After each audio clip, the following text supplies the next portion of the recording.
ত্রয়োদশ জাতীয় সংসদ নির্বাচনে নিরঙ্কুশ সংখ্যাগরিষ্ঠতা অর্জনের পর দেশবাসীকে শুভেচ্ছা জানিয়ে বিশেষ দোয়া ও প্রার্থনা কর্মসূচি পালন করেছে বিএনপি।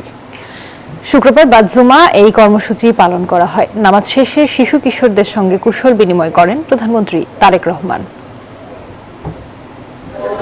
জুমার নামাজে রাজধানীর বাইতুল মোকাররম জাতীয় মসজিদে সাধারণ মুসল্লি ও বিএনপি নেতাকর্মীদের ঢল নামে। সাবেক প্রধানমন্ত্রী দেশনেত্রী বেগম খালেদা জিয়ার বিদেহী আত্মার মাগফিরাত এবং নবনির্বাচিত বিএনপি সরকারের সফল পথ চলা ও দেশবাসীর কল্যাণ কামনায় করা হয় বিশেষ মোনাজাত। নৌবাহিনী সদর দপ্তরে জুমার নামাজ আদায় করেন প্রধানমন্ত্রী তারেক রহমান। নামাজ শেষে মসজিদ প্রাঙ্গণে শিশু কিশোরদের সাথে কুশল বিনিময় করেন তিনি। ক্রাঞ্চি রোলের ভিতর চকলেট ক্রিমের ফিলিংয়ে অল টাইম ক্রিম রোল, মুখে দিতেই স্পেশাল ইনসাইড। জুমার নামাজ শেষে বিভিন্ন জেলা উপজেলার মসজিদগুলোতে মুসল্লিরা দোয়ায় অংশ নেন।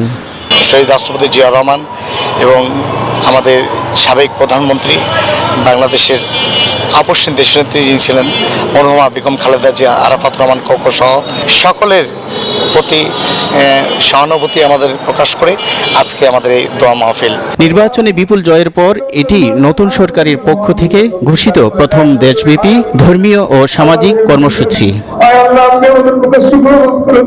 মোহাম্মদ কবির, নিউজ 24, ঢাকা।